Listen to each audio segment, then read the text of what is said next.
statistically speaking, if you are listening to this right now and you live in Vietnam, there is like a 95% chance you cannot use English effectively at your job. Yeah, 95%. Yeah. That is just, I mean, it's a staggering reality. It really is. Like Yeah. that means out of every 100 professionals walking into an office building today, only 5 of them can comfortably, negotiate a contract or write a nuanced email. Right, or pitch an idea to a foreign client without basically breaking into a cold sweat. Exactly, without completely panicking.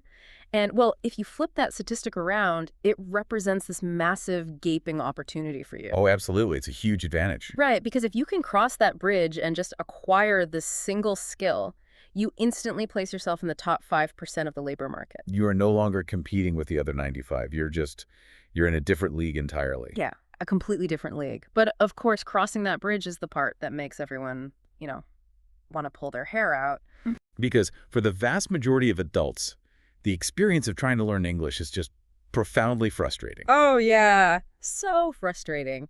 And it's not a lack of intelligence, right? It's what is often referred to locally as a mutguk, like losing your roots. Gook. Yes, it is such a visceral phrase. It really is. I want to linger on that for a second because it perfectly captures, I think, the psychology of the learner here. It does. It's that unsettling, almost embarrassing feeling, Right. You're looking at a language you have technically studied for, 5, maybe 10 years in middle school and high school. And you realize you have absolutely nothing to show for it. Nothing. Like a tourist asks you where the nearest ATM is and your brain just flatlines. You might know the word money and the word street, but you cannot string a single functional sentence together to save your life. Exactly. You have the ghost of a foundation, but the house has completely washed away. And, that ghost of a foundation is almost worse than starting from absolute zero. Wait, really? Why is it worse? Because it comes with baggage. Yeah. I mean, it comes with years of perceived failure. You feel like you should know this by now, so the frustration is just compounded. That makes so much sense. You feel like you're already behind before you even start. Yeah. Well, welcome to another deep dive. Thanks for having me. I'm excited to get into this. Today, we are taking that feeling of mutguk, that feeling of sitting at absolute zero, and we are going to completely dismantle it. We really are. Today is basically the ultimate blueprint for teaching yourself English.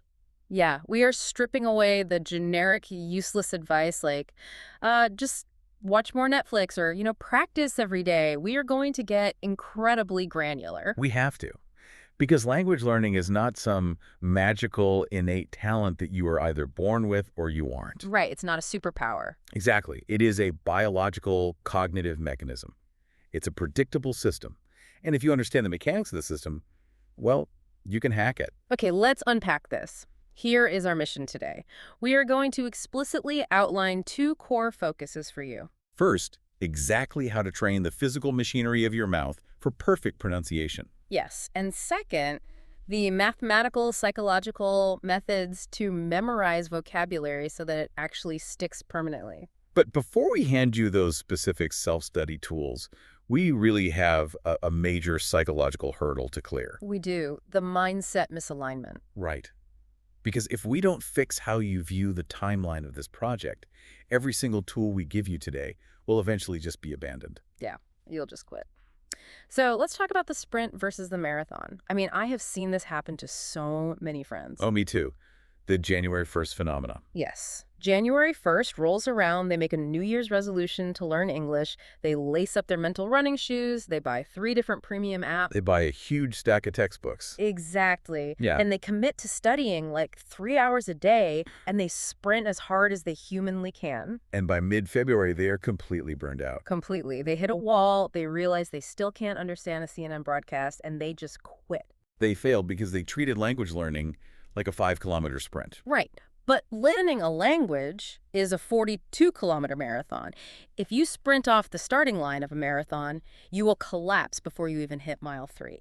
It is biologically inevitable. You just can't sustain that. And the psychological fallout of that collapse is severe, isn't it? It really is. When adults fail at this initial sprint, they don't just quit quietly. They develop a defense mechanism. Right. There is a deeply ingrained cultural phenomenon here called judote. basically hiding your ignorance. Oh man, Judah, this is the silent killer of progress right here. It absolutely is. I mean, Yeah. picture this. You are sitting in a meeting or taking a class, and you have no idea what is being said. Yeah. But because you're an adult, because you have professional pride, you nod, you smile, you just pretend you understand. Yeah, you're terrified of looking foolish. Exactly. You're terrified of exposing the fact that you are supposedly running this race but can't keep up, so you actively hide your weaknesses. You avoid speaking up. You never ask clarifying questions. Right. And by doing so, you completely cut off the feedback loop that is actually required for learning. You abandon the race while pretending you're still on the track. Wow. I know that feeling intimately. You are nodding along, sweating internally, just praying nobody asks you a direct question. We've all been there. So how do we cure this? How do we fix the marathon mindset for our listeners? We need a map. a map. Yeah, if you are running a marathon, you need to know exactly where the water stations are, where the halfway point is, and what the finish line actually looks like so you can pace yourself. That makes total sense. So what is the map for English? The internationally recognized map for this is the CEFR, the Common European Framework of Reference for Languages. CEFR. It's the gold standard. Yes. It basically maps language proficiency on a scale of 6 levels. Right, so where does it start? You start at A1, which is beginner, then A2, pre-intermediate, B1 is intermediate, B2 is upper intermediate, and finally C1 and C2, which are the advanced and mastery levels. You know what's really fascinating about this? Recent educational updates here in Vietnam specifically, I was looking at Circular 33 from 2021. They actually introduced a pre-A1 level. Yes, they did. And that is a brilliant psychological safety net. It really is. Why do you think that addition is so crucial for someone who feels muckguck? Well, because even looking at A1 can be terrifying if your confidence is completely shattered. I mean, A1 still implies you know something. Right, A1 means you can introduce yourself, say your age, stuff like that. Exactly. Pre-A1 is the system officially validating absolute zero. It says, hey, we see that you literally only know the alphabet and how to say hello, and that is a perfectly acceptable, recognized stage of the process. I love that. It gives the learner a micro-step so they don't walk up to the mountain and just immediately turn around and go home. It validates the starting line. Yeah. But even more importantly, the CEFR map defines the destination. And this is where most learners get it totally wrong, right? Absolutely. When people start learning English, they picture themselves giving a flawless, eloquent TED Talk. Oh, yeah. They picture C2 mastery. They want to be poets. Exactly. They want to sound like a native speaker who went to Oxford. But aiming for C2 when you are at absolute zero is just a recipe for despair.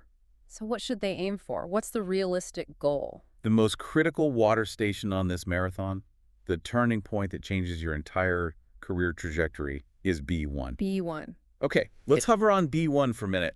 I love B1. Let's really paint a picture of what V1 looks like for you guys listening, because I think a lot of people don't realize how functional it actually is. Yeah, B1 is defined as functional independence. Functional independence, meaning what exactly? At B1, you can handle most situations that arise while traveling in an area where English is spoken. So if I miss my flight, I'm okay. Yes. If you miss your flight, you can confidently go to the help desk, explain the problem, and rebook a ticket. That's huge, right?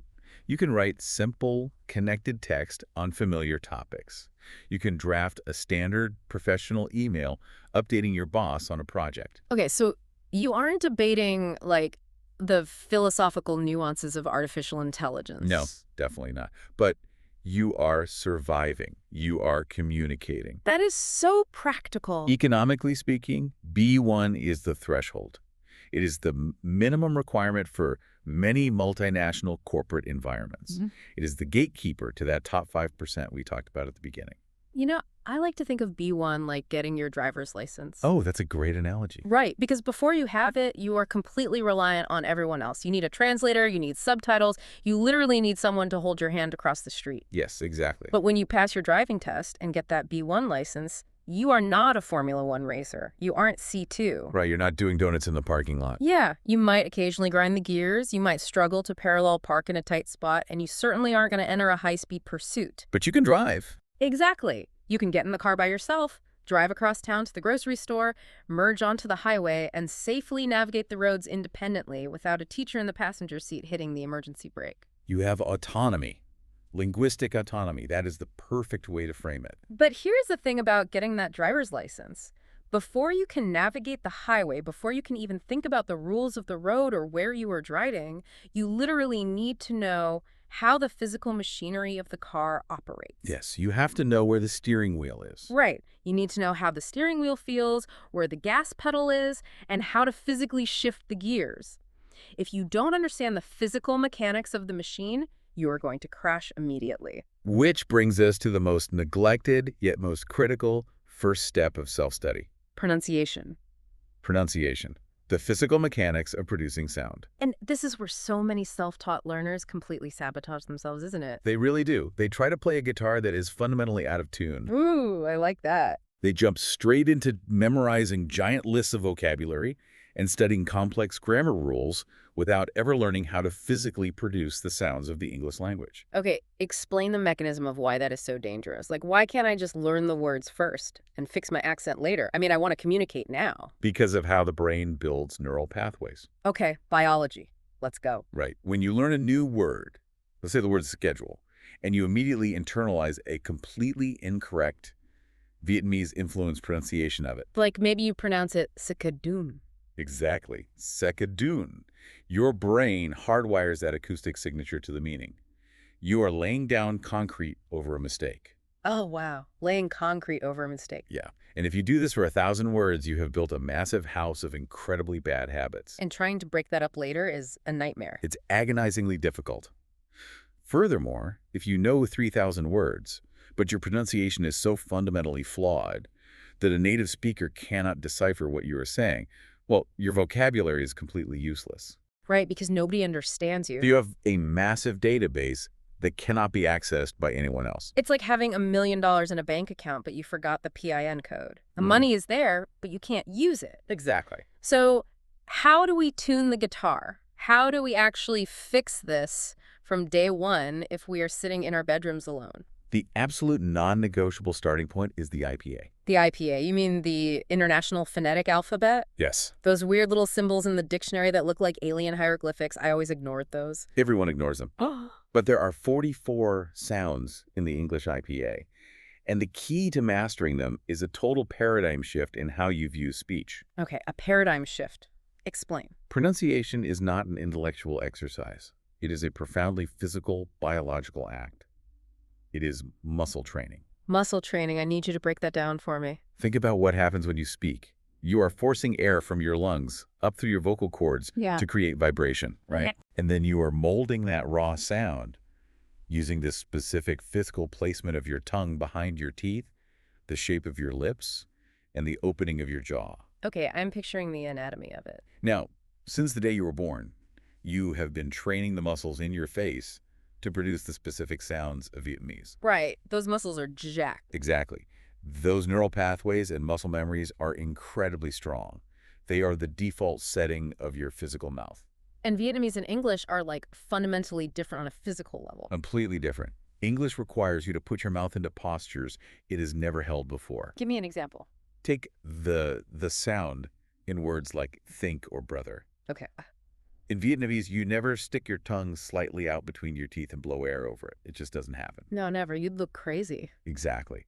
So when an untrained learner encounters the sound, their brain panics. It's like, what do I do with my tongue? All right. It says, I don't have the muscle memory for this, so I will substitute it with the closest sound I do know.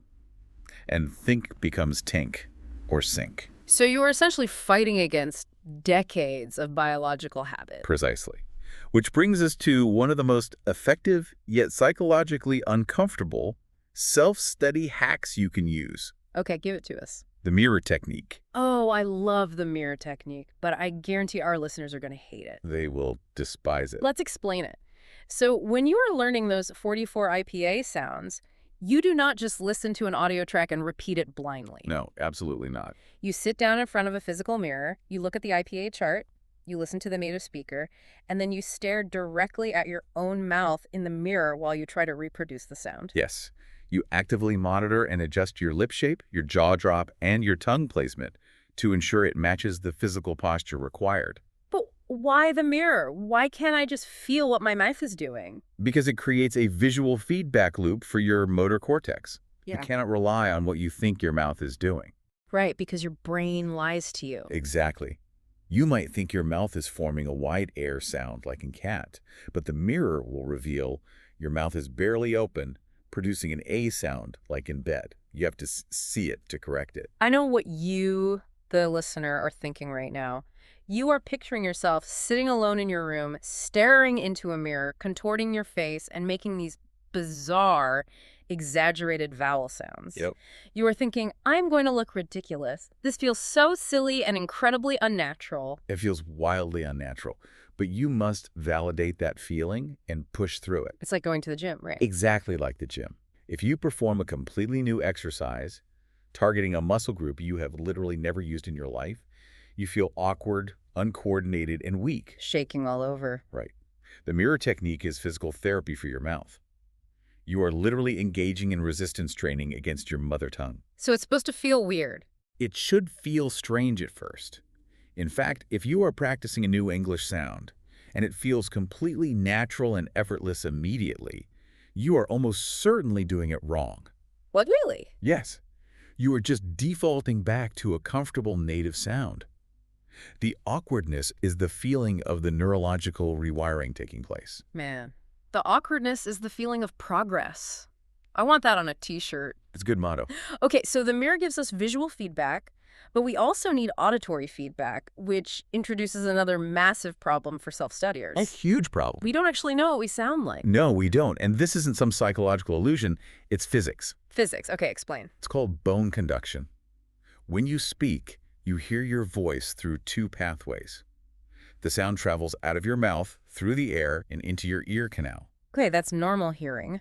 But simultaneously, the vibrations of your vocal cords travel directly through the bones of your skull to your inner ear. Oh. And the bone conduction enhances the lower frequencies, making your voice sound deeper, richer, and generally more accurate to your own ears. But the rest of the world only hears the air-conducted sound. Exactly. Your internal perception of your pronunciation is completely flawed. This is why everyone cringes when they hear a recording of their own voice for the first time. You think, is that really me? I sound so whiny. Yes. Huh. You might think you nailed that ending's A's or aid sound, but to an external listener, it was completely silent.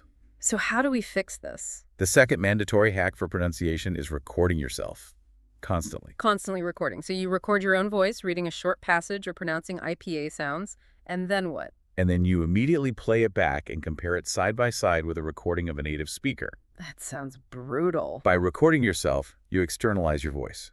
You strip away the bone conduction and force yourself to listen objectively. And I'm guessing the mistakes become pretty obvious. The discrepancy between what you intended to say and what actually came out will be glaringly obvious. It is painful, but it's the fastest way to catch your own errors before they solidify into permanent habits. Okay, that makes total sense. And once you have the individual sounds down, like the single IPA symbols, how do you string them together?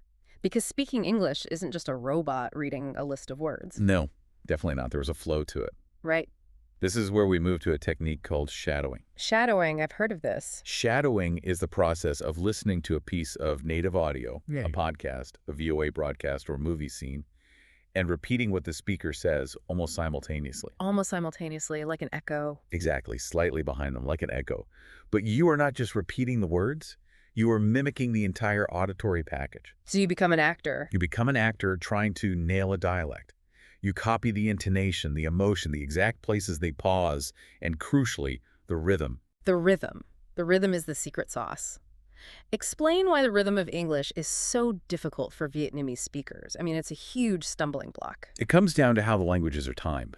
Times. Yes, Vietnamese is a syllable-timed language.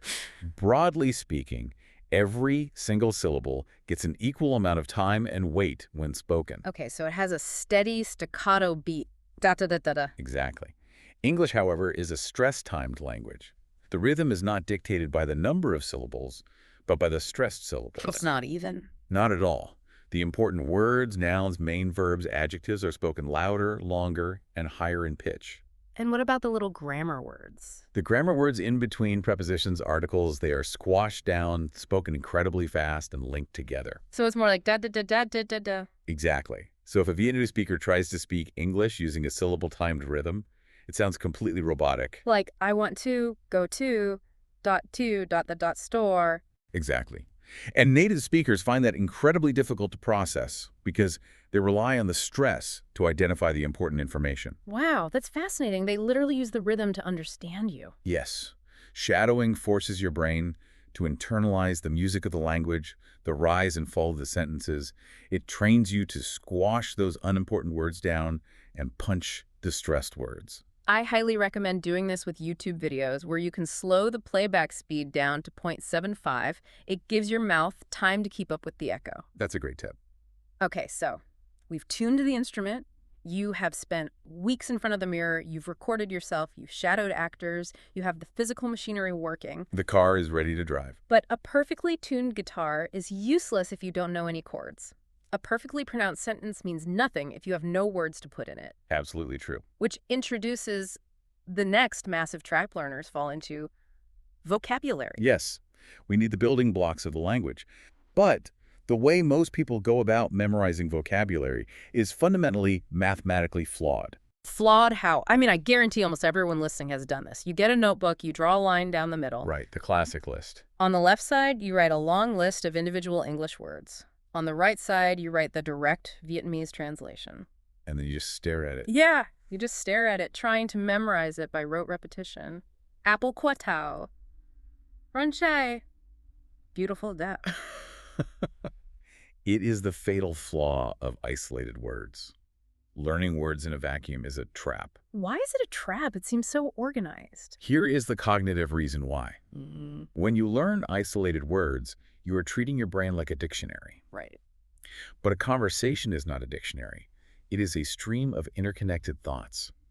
If you only know isolated words, when it comes time to speak, your brain has to perform a massive amount of computational work. What kind of work? It has to retrieve the English word, translate it, figure out the grammar rules to connect it to the next word, figure out the correct preposition, and then send the signal to your mouth. Holy cow. This massive cognitive load results in slow, hesitant, stuttering speech. You are building a car from scratch every single time you want to drive to the store. It's exhausting. Exactly. So what is the hack? How do we bypass that cognitive load? We use the chunking rule. The chunking rule. Okay, I like the sound of that. You must abandon isolated words and learn phrases or chunks of language within a specific context. You are providing your brain with ready-made, pre-assembled structures. Give me a concrete example. How does this change how I study tonight? Let's take the word interested. The old way is memorizing interested equals quantum. Right, isolated word. But when you are speaking, your brain hits a wall. You want to say you are interested in a book. Is interested on the book, interested at the book, interested about the book. Oh man, prepositions are the worst. You freeze. You freeze. The chunking method says you never learn interested alone. You learn the entire chunk. Be interested in. It becomes a single, inseparable unit in your brain. That makes so much sense. Another great one is spatial vocabulary. Don't just learn the noun corner. Learn the chunk on the corner of... Yes. Or don't just learn decision. Learn make a decision. I like to think of chunking as using Lego blocks instead of individual, raw plastic pellets. That's a perfect visual. Right. If you have to melt down the plastic and mold the brick yourself during a conversation, you will fail. But if you have pre-assembled Lego blocks, you just snap them together. Exactly. I am interested in snap the cafe, snap on the corner of snap the street. Snap, snap, snap. Yeah. It is infinitely faster. Because you aren't doing grammar math in your head, you are just recalling chunks. It bypasses the grammar center almost entirely. And to ensure these Lego blocks actually stay in your memory, there is a second rule, right? Yes, the rule of immediate application. The rule of immediate application. Okay. This is about moving information from short-term working memory into long-term retention. So if I read a new chunk, let's say different from, I cannot just nod, highlight it in yellow, and close the book. No, absolutely not. Passive reading is an illusion of learning. An illusion. Wow. You must instantly anchor that abstract chunk to your concrete reality. You must immediately write or speak a sentence applying it to your own life. Like, my job is different from my brother's job. Exactly. Or, this coffee is different from the one I had yesterday. By connecting the new vocabulary to a real memory or a real observation, you give the brain a reason to keep it. You are building contextual hooks. Contextual hooks. The more hooks a word has to your actual life, the easier it is to retrieve. But perhaps the most empowering part of this vocabulary approach is how we handle the volume, because looking at an English dictionary is terrifying. Oh, it's paralyzing. There are hundreds of thousands of words. But we can demystify this volume by turning it into a very simple, manageable mathematical formula. We can. The math of consistency. Let's give them the magic number. What is it? The recommended rhythm for a self-study learner is to learn exactly 15 words, or rather 15 chunks a day. Okay, I know some people are hearing that and thinking 15. That's it. I studied 50 words yesterday before my exam. Yes. And how many of those 50 words do you remember today? Right. Probably 3. Probably 3. Cramming does not work for long-term acquisition. 15 words sounds almost too easy, which is exactly why it works. It is sustainable. Okay, let's do the math. If you commit to truly learning, chunking, and applying exactly 15 words a day, that translates to 105 words a week. Okay. Over an average month, you have acquired 420 highly functional vocabulary chunks. 420 words a month just by dedicating maybe 20 minutes a day to 15 words. It adds up incredibly fast. But the crucial caveat here is what those 15 words should be. This is a major warning for beginners.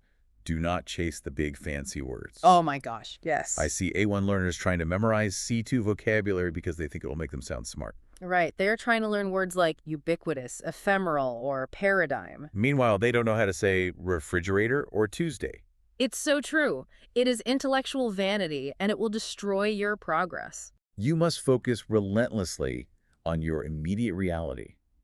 Utility over complexity. Utility over complexity. I love that. You need the vocabulary to buy groceries, describe your physical ailments to a doctor, and talk about your daily schedule long before you need the vocabulary to debate economic policy. So start with the basics. Colors, dates, shapes, items in your house, your daily routine. Exactly. A great practical habit for this is the friction-free capture method.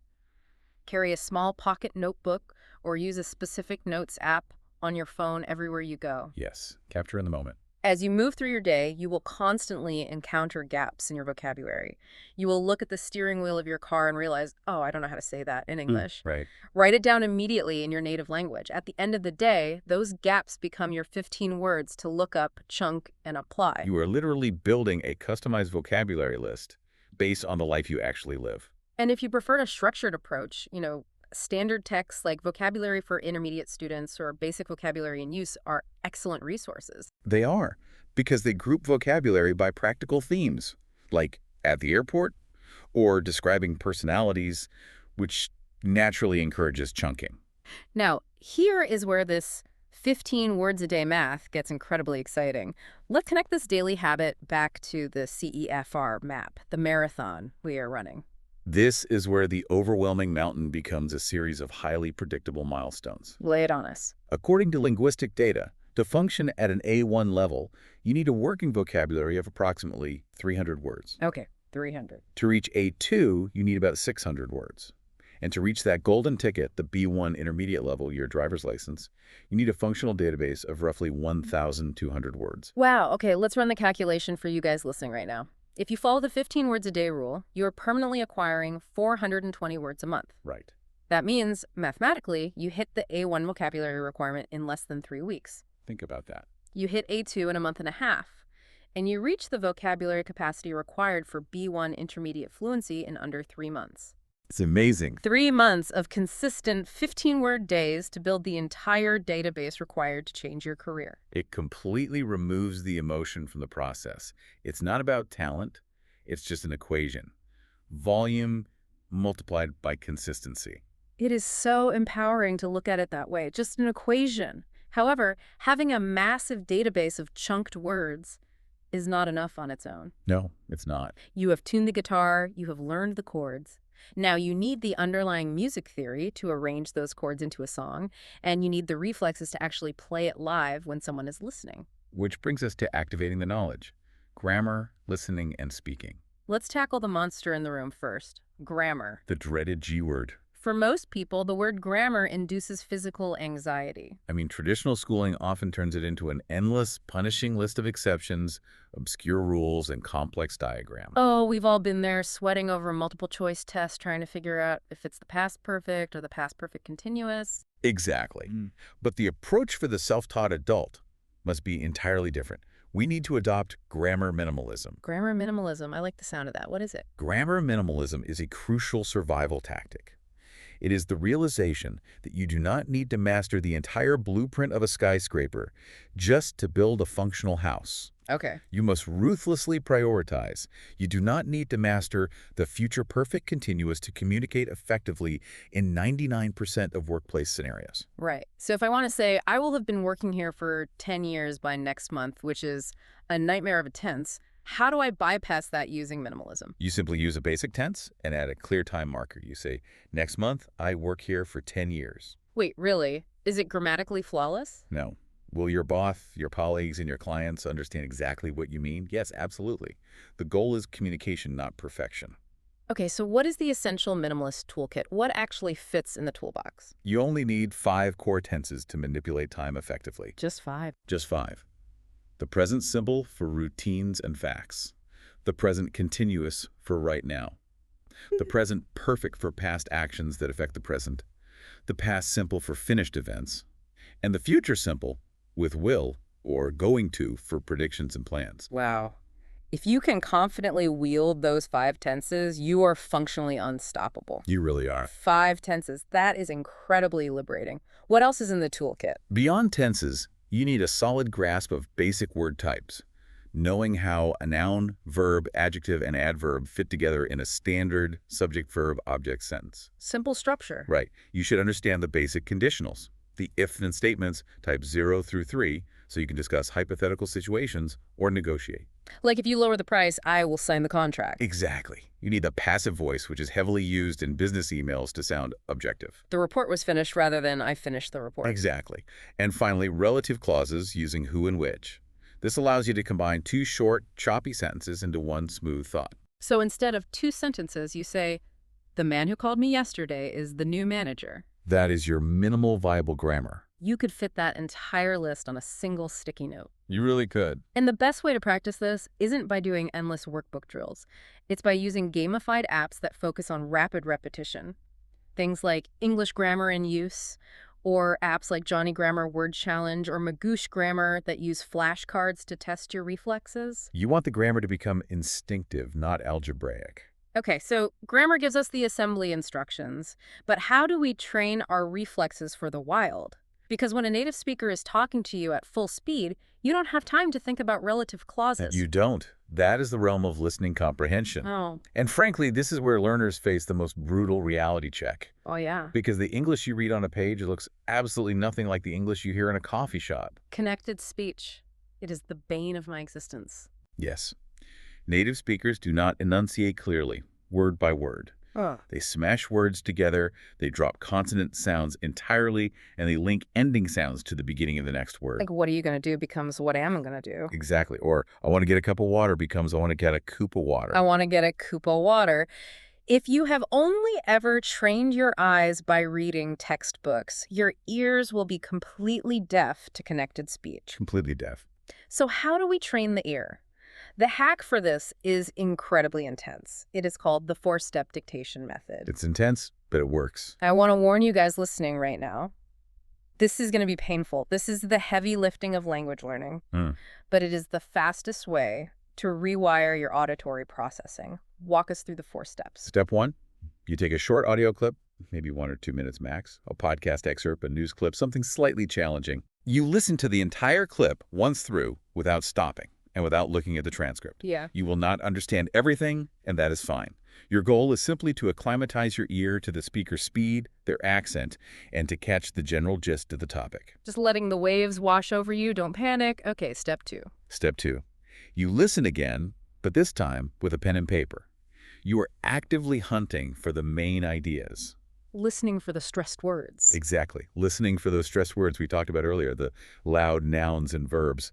You jot down an outline. You are building the skeletal structure of the audio. Okay, now step 3. This is where the suffering begins. Step 3 is detailed transcription. You play the audio, and you pause it at the end of every single sentence or even every phrase. And you must write down exactly what was said, word for word. You will hit a 3-second clip where the speaker mumbles a preposition, and you will replay that 3-second clip 15 times trying to decode the blurry sound. You will be tearing your hair out trying to figure out if they said in the or on the team. Yes. I know what you're thinking as you listen to this. You're saying, I work a 10-hour day. I do not have the energy to transcribe a podcast word for word. It's a common objection. But here is why skipping this step cost you years of progress. When you replay that blurry sound 15 times, you are forcing your brain to confront the reality of connected speech. You are breaking the illusion of spelling. That is perfectly said. When you finally realize that the weird gonna sound is actually going to, your brain updates its acoustic database. The next time you hear it in the real world, you won't freeze. You will process it instantly. You have to endure the pain of transcription to bridge the gap between written and spoken English. Exactly. The struggle is the mechanism of learning. Which brings us to step 4, validation and refinement. Yes, the final step. You take your messy, painful transcription and you compare it line by line with the official, correct transcript of the audio. Use a red pen and analyze your mistakes. Did you miss an article? Did you mishear a contracted verb? And once you see where your ear failed, you listen to the audio one final time while reading the correct transcript. You are now perfectly tying the correct sounds to the correct meaning, smoothing out those neural pathways. It is a complete diagnostic workout for your ears. Do that 3 times a week, and your listening comprehension will skyrocket. Absolutely skyrocket. So we've covered taking the language in. What about producing it? If you are self-studying sitting alone in your apartment, how on earth do you practice speaking? You can't just talk to the wall. Actually, you can, but you have to do it systematically. Okay. The biggest barrier to speaking practice is performance anxiety. People think they need to find a native speaker on an app and have a profound hour-long conversation. That is intimidating. Terrifying. The hack here is to lower the barrier to entry to almost 0. We use the 1-minute speaking diary. The 1-minute diary. This is brilliant because it removes all the pressure. Exactly. You do not need an audience. You just need your smartphone. The goal is daily, low-pressure habit formation. So what do I do?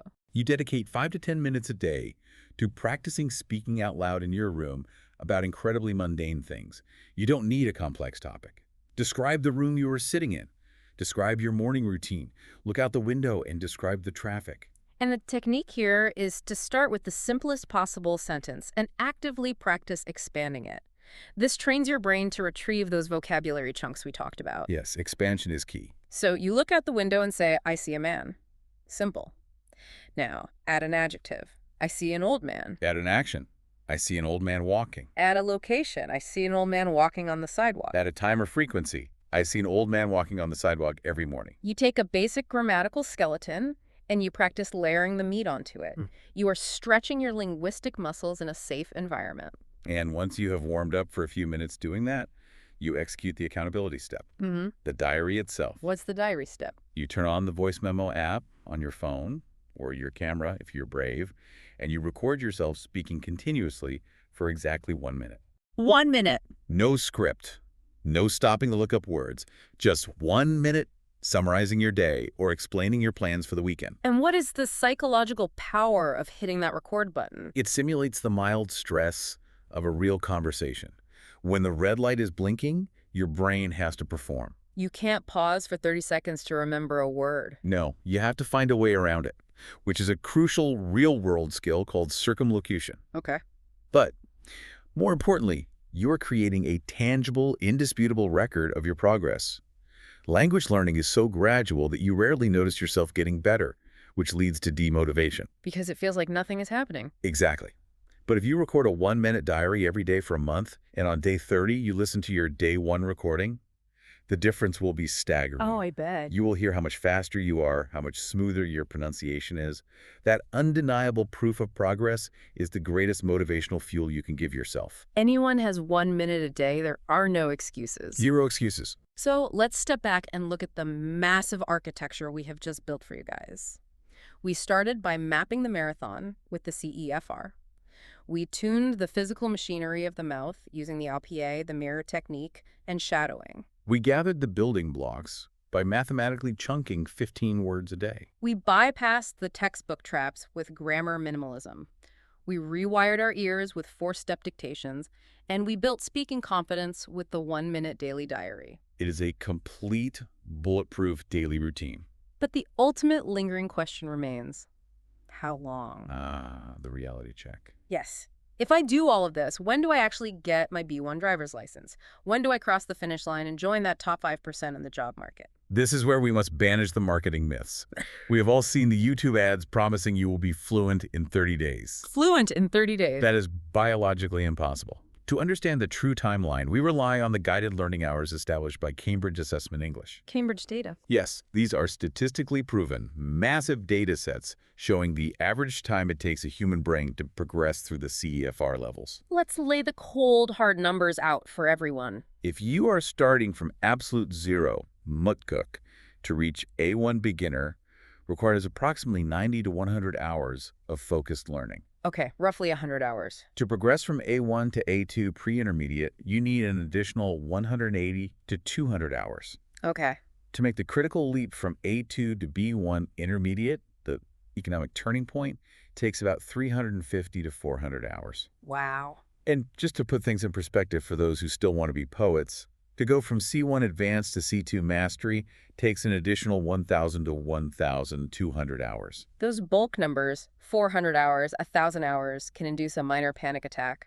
400 hours feels insurmountable. It does, which is why we have to break it down into daily reality. Let's do the math right now, because understanding this math is the absolute cure for the impatience barrier that makes people quit. Go for it. Let's say your goal is that critical B1 driver's license, and you are currently at an A2 level. Cambridge says you need roughly 400 hours of cognitive rewiring to make that jump. Right. If you dedicate just 1 hour a day to this blueprint, 20 minutes of dictation, 15 minutes of mirror work, 10 minutes of vocabulary chunking, and your speaking diary reaching B1 will take you 400 days. A little over a year of consistent 1-hour days. But let's say you are aggressive. You are highly motivated to get that promotion. You treat this like a part-time job and dedicate 2 hours a day of deep work. You cut the timeline in half. You absorb those 400 hours in 200 days. That is roughly 6.5 months. From A2 to B1 in under 7 months. Yes. And if you are starting from absolute zero, getting to A1 at 1 hour a day takes just over 3 months. This isn't a mystery. It isn't a roll of the dice. If you put the hours in, the biological rewiring of your brain is guaranteed to happen. The timeline is a mathematical certainty. But there's one final piece to this puzzle. Which is, Once you have put in those hundreds of hours, once you know internally that you are operating at a B1 or B2 level, how do you actually prove it to the world? oh, right. You can't just walk into an interview at a multinational corporation and say, trust me, I did 400 hours of dictation in my bedroom. Exactly. You need the receipt. You need official validation. So what's the receipt? We need to understand the assessment ecosystem. The CEFR is the underlying architecture of language proficiency. But standardized tests are the specific interfaces used to measure it. And choosing the right test is vital because they test different types of endurance and are respected by different institutions. Precisely. Let's break down the big ones. First, you have TOEIC. TOEIC. This is the heavyweight champion for the corporate world. If your goal is strictly to improve your resume for a business environment, TOEIC focuses heavily on workplace vocabulary, emails, and office scenarios. It is very practical. Okay, practical business. What about IELTS? Then you have IELTS. IELTS is deeply comprehensive. It tests all 4 skills: reading, writing, listening, and speaking with a live examiner. It's tough. Very tough. It is the global standard if you are looking to study abroad, immigrate, or enter high-level academia. It is rigorous and requires a very specific test-taking strategy beyond just knowing English. And TOEFL. TOEFL is similar, but heavily favored by North American universities and is entirely computer-based, which requires a different type of stamina.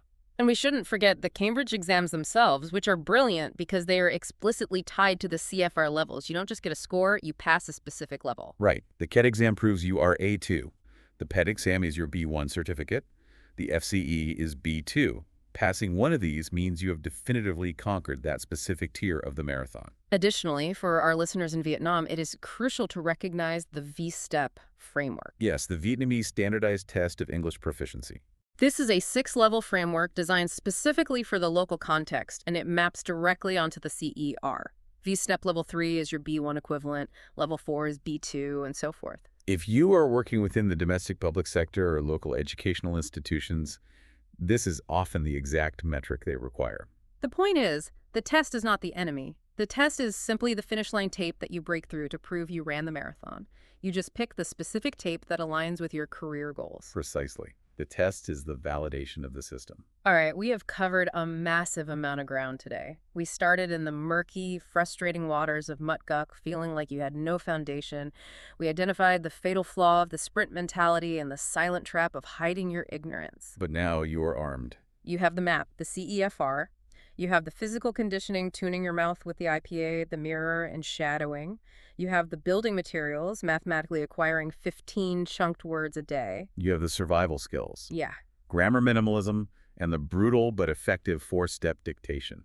And you have the accountability of your 1-minute daily diary.